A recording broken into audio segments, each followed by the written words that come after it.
do you think drafting or signing would be better for us to get back to being a top seed in the – well, okay, here's your Matthew Stafford. Go ahead. Yeah, it's Matthew Stafford. Get Matthew Stafford. It's that simple.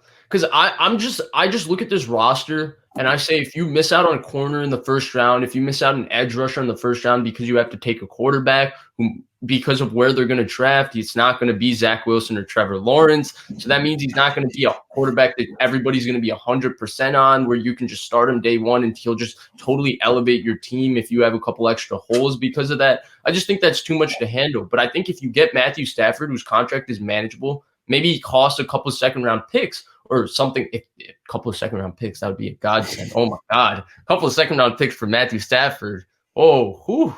No, yeah, it wouldn't be that. First of all, I don't see why Detroit trades him, and we'll talk about that for a second. Yeah, but to get Matthew Stafford, you're trading your first-round pick this year and your first-round pick next year for starters. I'd still do it, but yeah, I think that's the bottom line. I'm gonna keep saying it until someone tells me that I can't say it anymore. But I think the bottom line is that I don't think Detroit is going to move him because he's still the only redeeming quality about that franchise. Right. So let's play it out. They're going to fire. They already fired their coach. They need to hire someone. And right now, coach and GM. Right. And right now they're not the most. They're not the best job available. They're not as good as Jacksonville, which isn't officially available yet. They're not as good as the Chargers, which isn't officially available yet.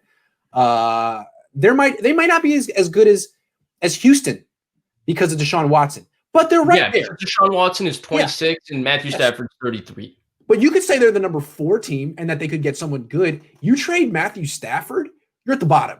You're right there with the Jets or maybe worse because you got big contracts. You don't have a ton of cap space. And what's the plan there? I mean, you're like starting a very long rebuild. You're not right. At least the Jets, you have cap space. You have a franchise left tackle in Becton, and you have the opportunity to draft your own quarterback. Now you go to the bottom, and to me, you're hiring a coach who knows he's going to get fired in a few years. It's like, man, this situation's impossible. I'll take this job because kind of like when Dennis Allen got hired by the Raiders when they were trying to clear their cap. It's like, you know what? I'll take it. If this job stinks and I know I'm going to get fired, and I probably shouldn't take it, but I'm going to take it. I think that's where you're at. That's where you're at. Yeah. And the thing with Stafford is that if you're any type of coach with any sort of self-belief and conviction, you can look at him as a quarterback and say, well, I can win like Jim Caldwell did 9 games, 2 years in a row with this roster and that quarterback. It's possible. But if he goes, you're looking at that roster, that franchise, that organization, who they paid, the mistakes Quinn and Patricia made, all the mistakes they made, whether it was Trey Flowers, Jamie Collins, all of those type guys.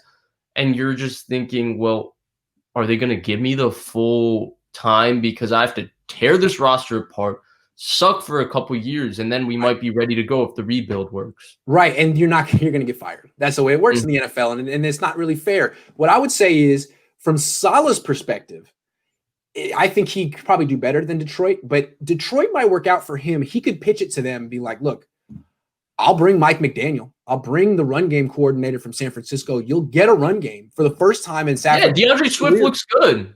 Yeah, I mean, it's not going to cost you anything. We got the running backs. We'll give you the scheme, and we'll finally have a balanced offense. And Pro Bowl center, Frank Ragnow, Pro Bowl center. So I think Saleh can look at that and be like, I can win with this. I can win with that. Don't trade Stafford. Let's give it a shot. Yeah. If the Niners can get Stafford, great. But they really going to have to sell Detroit on why that makes sense for them. Desmond Trufant has played in this scheme, the Seattle scheme before. Jeff Okudah played cover 3 press bail with Jeff Hafley in college. I mean, yeah, 100%. It makes a ton of sense for Saleh. Now, if he was a nice guy, he would say, well, look, I'm going to come in here and rebuild it and send my buddy Kyle Matthew Stafford so that Bish Kumaran from Illinois can be extremely ecstatic that the 49ers are going to be excellent. But maybe he's not that kind of guy.